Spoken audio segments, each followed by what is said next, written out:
क्या आप जानते हैं इंसान के 4 सबसे बड़े दुश्मन कौन हैं? इंसान के सबसे बड़े दुश्मन, पहला आलस्य, दूसरा क्रोध, तीसरा डर, चौथा ईर्ष्या। आज हम इसी के बारे में इस वीडियो में बताने जा रहे हैं। आलस्य क्या है? आलस्य अपने कर्तव्यों से भागना है। आलस्य करने योग्य कार्य को टालना है। आलस्य काम को सही समय पर नहीं करना है। आलस्य समय व्यर्थ करना है। आलस्य लक्ष्य से डरकर रुक जाना है। आलस्य चीजों को टालते रहने की प्रवृत्ति है। आलस्य कल्पनाओं में जीना है। आलस्य परिश्रम से जी चुराना है। आलस्य सक्षम होने के उपरांत कार्य करने से मना करना है। आलस्य भाग्य के भरोसे बैठे रहना है। आलस्य एक घोर पाप है। आलस्य मनुष्य का सबसे बड़ा शत्रु है। आलस्य ऐसा दोष है जिससे मनुष्य अपने वर्तमान और भविष्य दोनों को नष्ट कर देता है। आलस्य समय समय पर आपको प्रभावित करता है। आलसी मानव को विद्या, धन, यश कभी भी प्राप्त नहीं हो सकती। सदैव सोते रहने वाले आलसी मनुष्य को दरिद्रता अपना निवास स्थान बनाती है। आलसी मानव महान वस्तु को प्राप्त नहीं कर सका। आलस एक ऐसा सुख है जिसका परिणाम अंत में दुख ही है। आलस से विद्या नष्ट होती है। आलस मित्र जैसा सुखद लगता है लेकिन वह शत्रु है। आलस मानव के शरीर में रहने वाला सबसे बड़ा शत्रु है। एक बिजनेसमैन अगर आलसी है तो जिंदगी में वह अपने बिजनेस को एक ऊंचाई पर नहीं पहुंचा सका। एक बार कोई इंसान आलस के झरोखे में आ गया तो आलस आपको जिंदगी भर परेशान करता है। शरीर की सुरक्षा श्रम द्वारा ही की जा सकती है। आलस्य में निष्क्रिय पड़े रहने से इसके सारे कलपुर्जे ढीले और अशक्त हो जाते हैं। अनेक व्याधियां घेर लेती है। आरोग्य चला जाता है। अस्वस्थ शरीर आत्मा को भी अस्वस्थ कर डालता है। आत्मा चेतन स्वरूप परमात्मा का पावन अंश है। इसे इस प्रकार निस्तेज, निश्चेष्ट अथवा अपावर बनाने का अधिकार किसी जीव को नहीं है। आलसी निश्चय ही इस पाप का दोषी होता है। परमात्मा ने शरीर दिया, शक्ति दी, चेतना दी और बोध दिया इसीलिए कि मनुष्य अपनी उन्नति कर सके और जीवन पथ पर आगे बढ़े, स्वयं सुख पाए, उसके प्यारे अन्य प्राणियों को सुखी होने में सहयोग दे। मनुष्य का कर्तव्य है कि ईश्वर की इस अनुकंपा को सार्थक करे और अपने उपकारी के प्रति भक्ति भावना से कृतज्ञता प्रकट करे। पर क्या आलसी अपने इस कर्तव्य को पूरा करता है? नहीं, निश्चय ही नहीं। वह दिन रात बर्बाद में पड़ा ऊँगता रहता है। औरों को सुखी करना तो दूर, उल्टा उन्हें दुख ही देता है और स्वयं भी दीनता, दरिद्रता, रोग, निस्तेजता का दुख भोगता है। क्या इस प्रकार की अकर्तव्यशालीनता पाप नहीं कही जाएगी? आलस्य शब्द सुनने में बहुत छोटा है लेकिन इसका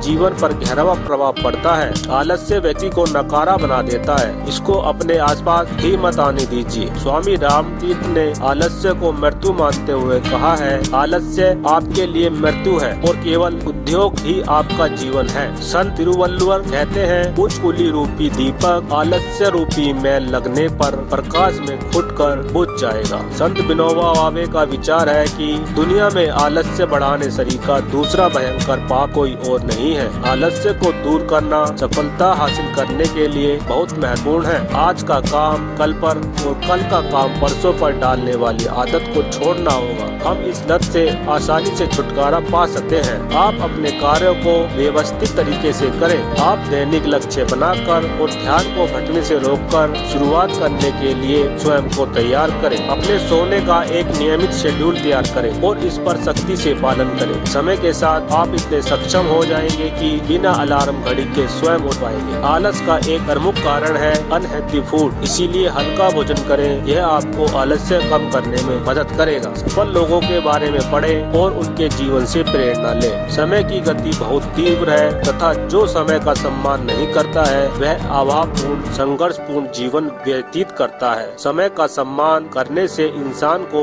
सम्मान घंटित नहीं होने देता है और उसे प्रगति प्रदान करता है। सही तरीके से व्यायाम करें। यह आपके दिमाग और शरीर के लिए बहुत लाभकारी होती है। जब आप नियमित रूप से व्यायाम करते हैं तो आप खुद को अधिक ऊर्जावान महसूस करते हैं। नियमित रूप से व्यायाम करने की आदत डालिए। आप 10 मिनट का व्यायाम को अपने रूटीन में शामिल करें। अगर हम सभी को आलस्य रोकना है तो हमें एक लक्ष्य बनाना होगा और उसके बारे में सोचना होगा। आलस्य को अपना परम शत्रु समझो और कर्तव्य कर्तव्य परायण बन जाओ, परिस्थितियों का सदुपयोग करो और समय को अपने अनुकूल बनाओ। कार्य मनोरथ से नहीं, उद्यम से सिद्ध होते हैं। इसीलिए व्यक्ति को आलस्य त्याग कर अपने लक्ष्यों की ओर बढ़ना चाहिए। आपके जीवन का समय अनमोल है, इसे व्यर्थ मत गमाए। अपनी प्रतिभाओं को पहचाने, जो काम आपको पसंद है वह करे, क्योंकि अपनी पसंद का काम करना आलस्य से बचने का सबसे अच्छा तरीका है। क्रोध जीवन का ऐसा नकारात्मक भाव है जो कभी भी हमारे जीवन में प्रकट हो जाता है। यदि किसी को क्रोध करने की आदत हो गई है तो वह क्रोध किए बिना रह नहीं सकता है।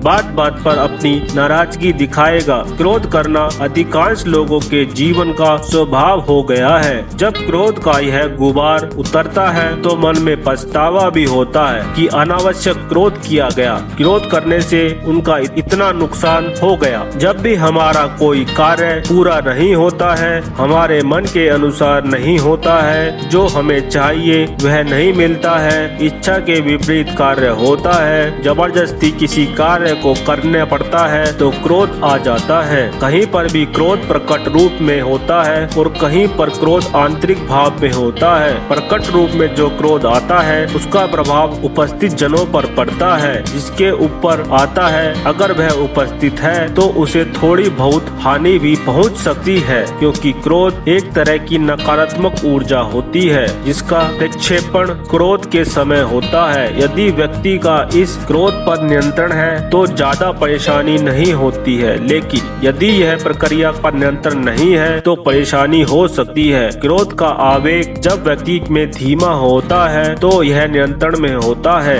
लेकिन यदि क्रोध का आवेग बहुत ज्यादा है तो व्यक्ति का स्वयं पर नियंत्रण नहीं होता है। उस समय उसके अंदर सुनने समझने की शक्ति नहीं होती है। उस अवस्था में वह क्या करेगा उसे स्वयं भी पता नहीं होता है। वह कुछ भी कर सकता है, क्योंकि उस अवस्था में ऊर्जा का आवेग बहुत ज्यादा होता है। जिस तरह दूध जब उबलने लगता है तो उफनता है, और यदि आंच को धीमा ना किया जाए तो वह उफन कर बर्तन से बाहर गिर जाता है। यही स्थिति क्रोध के समय व्यक्ति की होती है। उसकी ऊर्जा भी क्रोध रूपी तेज आंच के कारण उफन कर तेजी से बाहर गिरती है और उसका क्रोध प्रकट करती है। क्रोध की अवस्था में व्यक्ति यदि इस ऊर्जा को निकाल देता है तो जल्दी शांत भी हो जाता है, और यदि इस ऊर्जा को दबा देता है तो वह कुंठा बन जाती है, अचेतन की परतों में दबती चली जाती है। क्रोध की अवस्था में ज्यादातर लोग दो तरह के तरीके अपनाते हैं। या तो वे अपने से कमजोर व्यक्ति पर अपना क्रोध तेज आवाज में बोलकर या उसे नुकसान पहुंचाकर उतारते हैं, या फिर सामान उठाकर इधर उधर फेंक कर अपने मन की भड़ास को निकालते हैं। दूसरे तरीके में वे अपने क्रोध को दबा देते हैं, सहन कर लेते हैं, लेकिन ऐसा करने पर क्रोध दिखने में शांत दिखता प्रतीत होता है, दब जाता है, लेकिन यह दबा हुआ क्रोध मन में घाव के रूप में रिश्ता रहता है और अचेतन को प्रभावित करता है। कहते हैं कि जब बहुत सन्नाटा दिखता है तो यह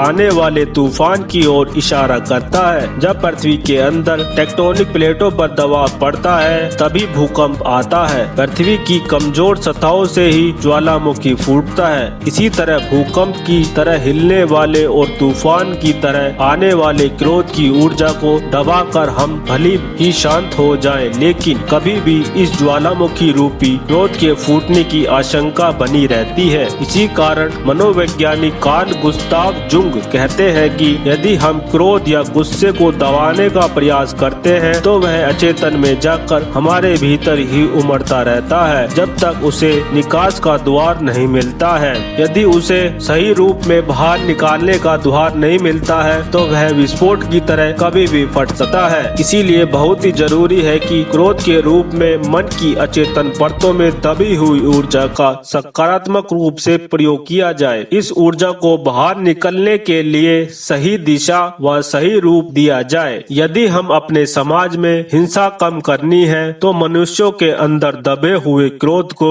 सकारात्मक रूप से बाहर निकलना बहुत ही जरूरी है। सहन करना एक सीमा तक ठीक है जहाँ तक इसमें किसी को अहित ना जुड़ा हो, लेकिन अन्याय को सहन करना इसे आश्रय देना है, बढ़ावा देना है। इसीलिए प्रख्यात कवि जयशंकर प्रसाद जी कहते थे कि अन्याय सहना अन्याय करने से भी अधिक गलत है। हमारे देश भारत को भी कभी कभी भी आजादी नहीं मिलती यदि हम सब भी अंग्रेजों के अत्याचार को सिर झुकाकर सहते रहते। यही बात रोजमर्रा की जिंदगी पर भी लागू होती है। हर छोटी छोटी बात पर अपनी क्रोधपूर्ण प्रतिक्रिया देना तो कदापि उचित नहीं है, लेकिन यदि किसी अन्याय के विरुद्ध आवाज उठाने या उसका प्रतिकार करने से किसी का हित हो, समाज का हित हो, तो हमें ऐसा करने में हिचकना नहीं चाहिए। मन में दबे हुए क्रोध को बाहर निकालने से ही चित्त शांत होता है, लेकिन इस ऊर्जा को बाहर निकालने का रूप सकारात्मक होना चाहिए, क्योंकि क्रोध का सही अभिव्यक्ति हमें सुरक्षा भी प्रदान कर सकती है और अनावश्यक भावों को मुक्त भी कर सकती है। इस बारे में एक छोटी सी कहानी है कि एक सर्प सबको फुसकारता और डसने का प्रयास करता था। सभी उससे बहुत भयभीत रहते थे। एक बार महात्मा वहाँ से गुजरे, उन्होंने उसे समझाया और उसे डसने के लिए मना किया। वह सर्प उनकी बात मान गया। कुछ दिनों के बाद जब वही महात्मा उस रास्ते पर वापस लौटे तो उन्होंने उस सर्प दयनीय दशा देखी। वह खून से लथपथ रास्ते पर पड़ा हुआ था। महात्मा ने पूछा कि उसकी ऐसी हालत कैसे हो गई। उसने जवाब दिया कि अब वह लोगों को डसता नहीं है, लोग उससे डरते नहीं है, उसे पत्थर मारते हैं। यह सुनकर महात्मा ने सर्प को समझाया कि मैंने तुम्हें डसने के लिए मना किया था, फुसकारने के लिए नहीं। यही बात व्यक्ति पर भी लागू होती है। यदि कोई व्यक्ति बहुत गुस्सा क्रोध करता है तो लोग उससे डरते हैं, दूरी बनाकर रखते हैं, लेकिन यदि कोई सीधा साधा व्यक्ति दिखता है तो उसे लूटने फायदा उठाने की बात सोचते हैं। ऐसी स्थिति में यह जरूरी है कि दिखावे के रूप में थोड़ा गुस्सा किया जाए ताकि अन्याय को पनपने का अवसर न मिले, लेकिन इसकी सीमा इतनी ही होनी चाहिए कि इससे दूसरे व्यक्तियों का और स्वयं का हित न हो। यदि क्रोध का आवेग ज्यादा हो तो ऐसी स्थिति में एकांत में चले जाना चाहिए ताकि आत्ममंथन कर सही निर्णय लिया जा सके। मन को किसी दूसरी दिशा में लगाकर या मनपसंद कार्य करके भी क्रोध के वेग को कम किया जा सकता है। क्रोध के वेग को कम करने के लिए ऐसे कार्य को भी किया जा सकता है जिनमें स्वयं की रुचि हो। इसके अतिरिक्त मन को शांत करने के लिए नियमित उपासना, ध्यान, आत्मचिंतन का भी अभ्यास करना चाहिए। इससे यह समझ में आता है कि जो भी बातें हुई है उनमें क्रोध या गुस्सा आने का कोई कारण नहीं था। उसका निवारण कैसे संभव हो सकता है और क्या करना सबसे अधिक उचित रहेगा। इसी तरह समझदारी से मन को शांत करके क्रोध को कम या खत्म किया जा सकता है। कोई दूसरा हमारे प्रति बुराई करे अथवा निंदा करे, उद्वेगजनक बातें कहे तो उसको सहन करने और उसे उत्तर न देने से वैर आगे नहीं बढ़ता है। इसका सबसे अच्छा उत्तर है मौन। जो अपने कर्तव्य कार्य में जुटा रहता है और दूसरों के अवगुणों की खोज में नहीं रहता है, उससे सदा आंतरिक प्रसन्नता रहती है। जीवन में उतार चढ़ाव सदा आते ही रहते हैं, इसीलिए हंसते हुए मुस्कुराते रहो। ऐसा मुख किस काम का जो हंसे नहीं, मुस्कुराए नहीं। जो व्यक्ति अपनी मानसिक शक्ति को स्थिर रखना चाहते हैं उन्हें दूसरों की आलोचना से चिढ़ना नहीं चाहिए। डर क्या है? डर एक ऐसा झूठ है जो हमें सच लगता है। भय और कुछ नहीं बल्कि प्रेम का एक उलट पुलट स्वरूप है। इस बात पर विचार करो, तुम किस चीज से डर रहे हो? तुम या तो उस वस्तु या व्यक्ति से डरते हो जिसको तुम पसंद नहीं करते हो अथवा जिसके बारे में आपको अधिक ज्ञान नहीं है, जैसे कि काम समय पर हो पाएगा या नहीं, इसीलिए कि आपको व्यवस्थापक से डांट खाने का डर लगता है। आपका खेल के प्रति डर हार जाने के भय को दर्शाता है। विश्वास का ना होना भय को जन्म देता है। किसी भी वस्तु व्यक्ति से दूरी भय और अस्थिरता का कारण है और आप ऐसा माहौल अपने घर में यकीनन नहीं चाहते होंगे।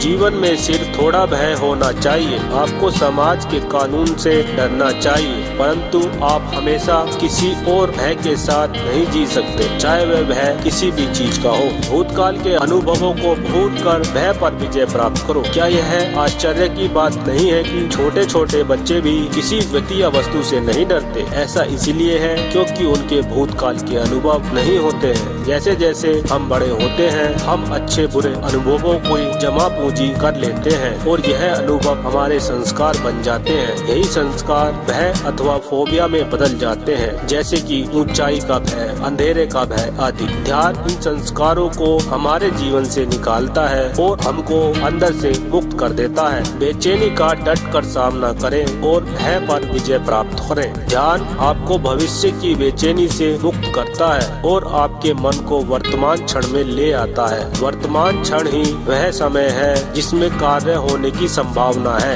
एक निश्चिंत मन के साथ आप भय पर विजय हो सकते हैं और कार्यशील रह सकते हैं। भय पर विजयी होने के लिए अपने मैं का त्याग करें। जब भी आप किसी सामाजिक या पारिवारिक कार्यक्रम में जाते हैं तो अपने आसपास के व्यक्तियों को प्रभावित करने का प्रयत्न करते हैं। हम डरे हुए रहते हैं कि दूसरा व्यक्ति हमारे बारे में क्या सोचता है। यह सब इसीलिए होता है कि हमारा अहंकार बीच में आ जाता है। इसके विपरीत यदि हम कुछ मित्रों के साथ घूमते फिरते हैं तो हम बहुत सहज महसूस करते हैं। सहज रहना अहंकार के लिए एक एंटीडोट के समान है। तो क्या कोई ऐसा उपाय है जिससे भय दोबारा से प्रेम में बदला जा सकता है? ध्यान वह साधन है जिससे भय के बीज को मिटाया जा सकता है। देखा जाए तो सिर्फ एक प्रकार का भय होता है, वह है लुप्त हो जाने का भय या मृत्यु का भय जो प्रकृति ने हमारे भीतर रखा हुआ है। इस भय को सही समझ द्वारा मिटाया जा सकता है। यह जानकर कि मैं शरीर नहीं हूँ, मैं आत्मा हूँ, यह सबसे पहली चीज है जो समझनी चाहिए। दूसरी चीज, मेरे साथ सिर्फ अच्छा ही होगा। आज से ही मैं इस डर से मुक्ति पा लूंगा। मैं स्वयं के भीतर आत्मविश्वास उत्पन्न करूंगा। वह कार्य प्रारंभ करूंगा जिससे करने में मुझे भय महसूस होता है। मैं साहसी हूँ, मैं खुद की आलोचना से नहीं डरूंगा जो मुझे कुछ भी नया करने से रोकती है। आज मैं ऊर्जा से भरा हुआ हूँ। जिंदगी की सबसे बड़ी जोखिम होता है कोई भी जोखिम ना लेना। मैं जिंदगी में तब नहीं डरूंगा जब लोग मुझे न समझ पाए। मैं आलस्य को आज से त्याग दूंगा। मेरा जीवन स्मृति के साथ भरपूर है। मैं अनिश्चितताओं से नहीं डरूंगा। मैं साहस और विश्वास से जीवन जीऊंगा। जो कुछ भी हो रहा है मेरे अंतिम अच्छे के लिए हो रहा है। मैं लगातार कोशिश करता रहूंगा। मैं उत्साह और आत्मविश्वास के साथ चुनौतियों को स्वीकार करता हूँ। मैं हमेशा बिना झिझक या डर के कार्रवाई करता हूँ। कल का मेरा डर बस पिघल रहा है। मैं स्वाभाविक रूप से निडर हो रहा हूँ। मैं आसानी से किसी भी विफलताओं या असफलताओं से दूर हो जाता हूँ। मेरे पास बेहद सफल होने के लिए आवश्यक गुण है। मेरी चुनौतियों को जीतने की मेरी क्षमता असीमित है। असफल होने की मेरी क्षमता अनंत है। कामयाबी उन्हीं लोगों के कदम चूमती है जो अपने फैसले से दुनिया बदल कर रख देते हैं और नाकामयाबी उन लोगों का मुकद्दर बन जाती है जो लोग दुनिया के डर से अपने फैसले बदल दिया करते हैं। अगर आज आपने अपने भय पर काबू नहीं किया तो कल आपका भय आपको अवश्य ही अपने काबू में कर लेगा। प्रतिदिन ध्यान करने से आप अपने प्राकृतिक स्वरूप में आ जाते हैं और सहज महसूस करते हैं। जब भी आप भयभीत अथवा बेचैन महसूस करें तो कुछ समय के लिए ध्यान करें। यह बहुत लाभदायक हो सकता है। बार बार इस बात को स्मरण करें कि जो होता है अच्छे के लिए होता है। प्रतिदिन ध्यान करें। यदि आप दिन में 10 मिनट ध्यान करेंगे तो आप भय पर विजय प्राप्त कर सकते हैं। प्रातः काल का समय ध्यान करने के लिए सबसे उत्तम होता है। आप ध्यान दिन में भी कर सकते हैं। ध्यान में गहराइयों में उतरने के लिए किसी एकांत जगह पर बैठे। इसीलिए आप अपने अंदर के डर को निकाल दो। यही तुम्हें सफलता दिलाएगी। तुम्हें विजयी होकर रहोगे। आखिर में जीत आपकी ही होगी। इसीलिए बोला जाता है डर के आगे जीत है। संसार में यदि कोई हमारा प्रतिद्वंदी या हम उम्र का कोई व्यक्ति हमसे अधिक सफल, अधिक प्रतिभाशाली या अधिक सम्मान का पात्र बनता है तो मन में सहज यह भाव उपजता है कि यह सब मेरे साथ क्यों नहीं, ये खुशियाँ मेरी क्यों नहीं, हमारे पास क्या है। इसे देखने के बजाय दूसरों के पास क्या है यह जानने के लिए व्यक्ति अधिक ललायित होता है। दूसरों की संपत्ति, सफलता, शोहरत देखकर उसे भी लगता है कि वह सब उसके पास भी हो। क्योंकि यह सब हासिल करना सरल नहीं होता है और इसमें समय भी लगता है। इसीलिए व्यक्ति के अंदर ईर्ष्या का बीज पनप जाता है। ईर्ष्या का बीज ऐसा बीज होता है जो हर पल पनपता है और हर क्षण व्यक्ति को यह याद दिलाता है कि वह दूसरों से थोड़ा कम है, दूसरे उससे थोड़ा अधिक है। इस तरह हर समय व्यक्ति अपनी तुलना दूसरों से करता रहता है। हर चीज में वह तुलना करता है। स्वयं को अधिक स्तर पर जानकर खुश होता है और कम स्तर पर जानकर दुखी होता है। तुलना के मूल में ईर्ष्या का बीज ही छिपा होता है जो लगातार विकसित होता रहता है। जितनी ईर्ष्या बढ़ती है व्यक्ति उतना ही परेशान होता है। हमारे आसपास जो कुछ भी है और हमारे पास जो है उसमें अंतर है, समानता नहीं है। यह अंतर ही व्यक्ति को बेचैन करता है। सबसे पहले व्यक्ति की ख्वाहिश होती है कि जो भी अच्छी चीज है वह उसी के पास हो, अन्य किसी के पास नहीं होनी चाहिए। और यदि वह अच्छी चीज दूसरों के पास उसे मिल जाती है तो वह उनसे मन ही मन चिढ़ने लगता है। उसके पास है, मेरे पास क्यों नहीं है? यह विचार ही उसको दिलो दिमाग पर इस कदर छा जाता है कि उसके जीवन को तहस नहस कर देता है। ऐसा व्यक्ति कभी अपने विकास के बारे में एकाग्रचित्त नहीं हो पाता और न ही इच्छित लक्ष्य तक पहुंच पाता है। ईर्ष्या व्यक्ति के मन में पनपने वाला विचार या भाव मात्र नहीं होता, बल्कि यह उसके जीवन जीने की प्रक्रिया का एक अंग बन जाती है। इसके कारण व्यक्ति हर समय दूसरों से अपनी तुलना करता है और इस कारण उसकी सोचने समझने की शक्ति, कल्पना शक्ति, रचनात्मक शक्ति ही कुंद पड़ जाती है। इस ईर्ष्या के कारण व्यक्ति का आत्मविश्वास लड़खड़ाता है और वह अपने जीवन में मात्र शिकायतें ही शिकायतें करता रहता है। इसे एक तरह से मानवीय स्वभाव की विकृति ही कहा जा सकता है कि एक व्यक्ति को दूसरे की तरक्की से नफरत होने लगती है। ईर्ष्यावश व्यक्ति को यह लगने लगता है कि उसके अलावा बाकी अन्य सभी उससे बेहतर है, उन्नत है। लेकिन जिस समय व्यक्ति इस सोच को जिंदगी का सच मान लेता है वह अपनी अवनति की ओर बढ़ जाता है, क्योंकि उसकी ऊर्जा दूसरों से अपनी तुलना करने में, उड़ने में, नकारात्मक सोचने में और केवल अपनी कमियां देखने में व्यय हो जाती है। वह यह सोच ही नहीं पाता कि अपनी इस तरह की निम्न सोच से कैसे उबरा जाए और किस तरह कुछ अच्छा किया जाए। ईर्ष्यालु व्यक्ति कभी भी अपने जीवन में संतुष्ट नहीं होता। असंतोष उसे हर पल घेरे रहता है। हर पल हर समय दूसरों से आगे बढ़ने की चाहत उसे चैन से बैठने नहीं देती है। एक सफलता मिलने के बाद भी उसे ऐसा लगता है कि अगले प्रयास में कहीं वह पिछड़ ना जाए। इस तरह ईर्ष्यालु व्यक्ति हमेशा प्रतियोगिता की दौड़ में होता है, लेकिन अपने स्वभाव के कारण कभी भी अपना 100% नहीं दे पाता है और इस दौड़ में यदि वह पीछे रह जाए तो इसमें कोई आश्चर्य की बात नहीं है। अमेरिका के प्रसिद्ध मनोवैज्ञानिक डॉक्टर मरियम लेपार्ड ने एक अपनी पुस्तक लाइफ विदाउट जेलेसी में लिखा है कि किसी भी सफलता से ईर्ष्या करना अपने आप को संकुचित करके सोचना है, क्योंकि एक व्यक्ति कभी भी किसी दूसरे की सफलता पर टाका नहीं डाल सकता और न ही किसी अन्य तरीके से उसे छीन सकता है। सफलता यदि सच में प्राप्त करनी है तो उसे उसके लिए ईर्ष्या का नहीं बल्कि अथक प्रयास की जरूरत है। यह भी देखा गया है कि कुछ अभिभावक अपने बच्चों को दूसरे बच्चों से तुलना करते हैं कि दूसरों के बच्चे उनके बच्चों से अधिक श्रेष्ठ है, लेकिन अभिभावकों की यह प्रवृत्ति बच्चे के अंदर ईर्ष्या के भाव को जन्म दे देती है। इससे बच्चे का आत्मविश्वास डगमगाने लगता है और बच्चा या तो कुंठित होकर हीन भावना का शिकार हो जाता है या चालाक या तिकड़मी हो जाता है। हालांकि अभिभावक ऐसा नहीं चाहते कि उनका बच्चा बिगड़े, चालाकी करे, लेकिन बच्चे के अंदर ईर्ष्या का बीज बोने का काम वही करते हैं। शुरुआत माता पिता ही करते हैं। जर्मनी के एक प्रसिद्ध चिंतक मार्क वॉल के अनुसार ईर्ष्या के बिना जीवन जीना एक कला है जो व्यक्ति को सीखनी चाहिए। जिसने यह सीख लिया और उसके अनुसार अपनी जीवन शैली निर्मित कर ली, उसकी जिंदगी आसान, सहज और आशा से पूर्ण हो जाती है। हमें लगता है कि दूसरों का जीवन आसान है, उन्हें कोई कष्ट नहीं है, सबसे ज्यादा तकलीफ में हम हैं और यही विचार ईर्ष्या को बढ़ावा देता है कि हम अपनी कठिनाइयों के कारण आगे नहीं बढ़ पा रहे हैं, जबकि दूसरे बिना किसी कठिनाई के ही आगे बढ़ते जा रहे हैं। यदि हमारे साथ भी ऐसा होता तो हम भी आगे निकल सकते थे।